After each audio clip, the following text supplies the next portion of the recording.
They get it all, he said. They get it by advertisement, not by work. They take it away from us who love our boots. I'd gomes to this. Presently, I have no work. Every year, this gets less, you will see. And looking at his lined face, I saw things I had never noticed before. Bitter things and bitter struggle, and what a lot of grey hairs there seemed suddenly in his red beard. As best I could, I explained the circumstances of those ill armed boots, but his face and voice made me so deep an impression that during the next few minutes I ordered many pairs. They lasted longer than ever, and I was not able to go to him for nearly 2 years.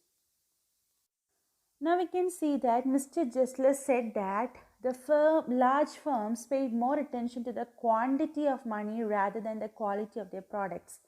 The advertisement was more attractive than their work, but the people don't know that. The people, they are getting easily attracted to the large firms. And presently, he had no work and was probably suffering financially because of this. And he also mentioned that every year his work got less and that it would affect him so badly that the author would soon see how hard his work was. The author looked at his face, which was lined, and saw things he had never noticed before. He noticed the bitter things and the bitter struggles Mr. Jessler had to go through.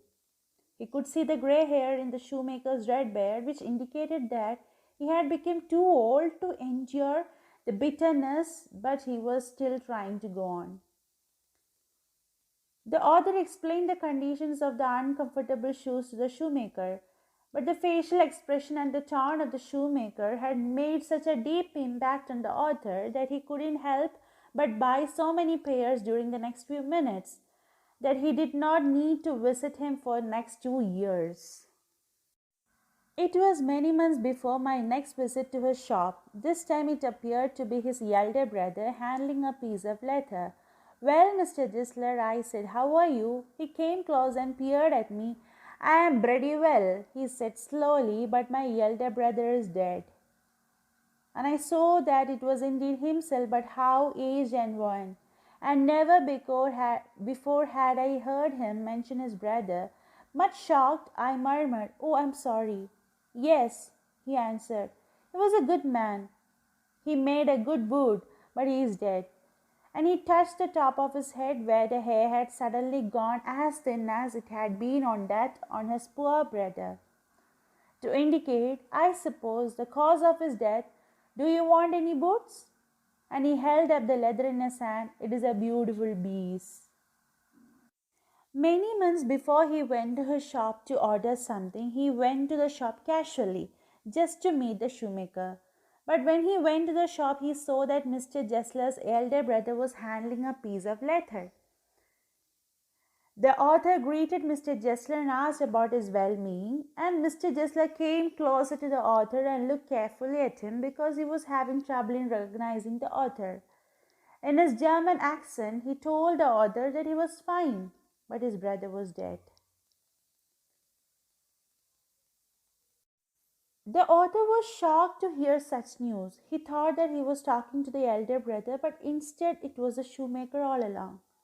This indicates that the shoemaker had become very old and weak and that he is closely resembling his elder brother. The author murmured an apology and he couldn't speak louder because of the shock he had received. Mr. Jessler then said that his elder brother was a good man and made good boots.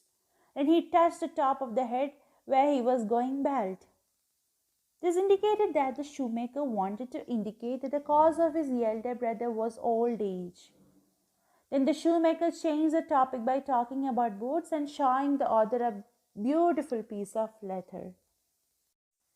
I ordered several pairs. It was very long before they came, but they were better than ever. One simply could not wear them out, and soon after that I went abroad. It was over a year before I was again in London, and the first shop I went to was my old friend's.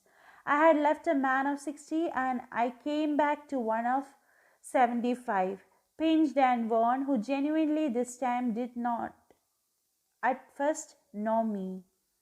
Do you want any boots? He said. I can make them quickly. It's a slack time. I answered, please, please, I want boots all around every kind. The author felt so bad for the shoemaker that he ordered several pairs. They came after a long time, which means that he was too weak to do all the work on time. However, the quality was better than ever. They were so good that they lasted longer than ordinary boots. Soon after the author received the boots, he went abroad. Over a year had passed, the author was back again in London. The first shop the author went to was Mr. Jessler's, whom he considered his old friend. He then tells us how much the shoemaker's appearance had changed. When the author had left England, the shoemaker looked like he was in 60s. But when the author met him again, he saw that he was now meeting a man of 75. Mr. Jessler looked pinched and worn, who couldn't even recognize the author. And the shoemaker asked the author if he wanted any boots. Then he added that he could make them quickly as he had free time. The author requested the shoemaker to make boots of each kind.